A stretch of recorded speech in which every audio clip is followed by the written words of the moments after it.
Hello बच्चों, चलिए प्रश्न पढ़ते हैं। यदि A comma B comma C comma D गुणोत्तर श्रेणी में है तो सिद्ध कीजिए कि A plus B B plus C C plus D गुणोत्तर श्रेणी में है।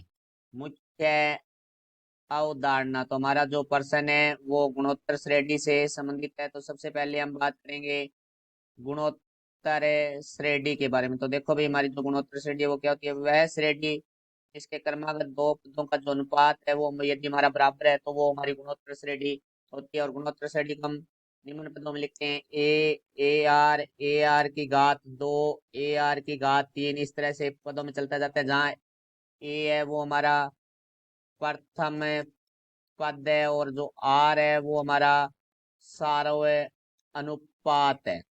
तो देखो, अब हमारे प्रश्न के बारे में बात करते हैं। तो प्रश्न में हमें दिया गया है ए बी सी डी गुणोत्तर श्रेणी में है। तो देखो भाई, गुणोत्तर श्रेणी में है तो पहला पद तो हमारा ए ही है, दूसरा पद हमारा बी है वो हमारा दूसरे पद के बराबर होगा, ए आर के बराबर हो जाएगा। सी है वो हमारा ए आर की घात दो हो जाएगा। चौथा पद डी है वो हमारा ए आर की घात है, बी है वो हमारा ए आर होता है। तो यहाँ से हम ए उभयनिष्ठ लेंगे तो हमारे पास आ जाएगा एक प्लस आर।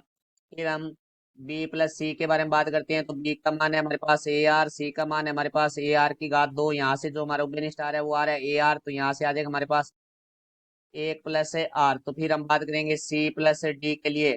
तो सी हमारे पास है ए आर की घात दो प्लस डी का मान है ए आर की घात तीन। तो यहाँ से हमारा ए आर की घात दो उभयनिष्ठ आ जाएगा, तो हमारे पास आ जाएगा एक प्लस आर। तो देखो, हमारे पास तीन पद है: A plus B comma B plus C comma C plus D. तो ये हमें बताना है, सिद्ध करना है कि ये गुणोत्तर श्रेणी में, तो यदि इनके क्रमागत पदों का जो सारा अनुपात है वो हमारा बराबर है होगा तो ये पद है वो गुणोत्तर श्रेणी में होंगे। तो देखो, इनका अनुपात निकालते हैं। बी प्लस सी बटा में ए प्लस बी। तो देखो, बी का मान हमारे बी प्लस सी का जो मान है वो हमारे पास है ए आर गुणा में एक प्लस आर बटा में ए प्लस बी का मान है हमारे पास ए गुणा में एक प्लस आर। तो यहाँ से एक प्लस आर से एक प्लस आर कट जाएगा, ए से ए कट जाएगा, तो बराबर आ जाएगा हमारे पास आर। अब देखो, अगले दो पद है हमारे, उनका अनुपात निकालते हैं। तो सी प्लस डी बटा में बी प्लस सी बराबर, तो सी प्लस डी का जो हमारा मान है वो है ए आर की घात दो एक प्लस आर, और बी प्लस सी का जो मान है वो हमारा है ए आर एक प्लस आर। तो यहाँ से एक प्लस आर से एक प्लस आर कट जाएगा, ए से ए कट जाएगा, और हमारा जहाँ एक आर है वो कट जाएगा। तो यहाँ से आर बच जाएगा, क्योंकि आर की घात दो थी तो एक कटेगा तो आर बच जाएगा। तो यहाँ से हमारे पास बराबर आ जाएगा आर। तो हम यहाँ से देखते हैं, हमारे पास जो इन दोनों का अनुपात है वो आर ही आर है।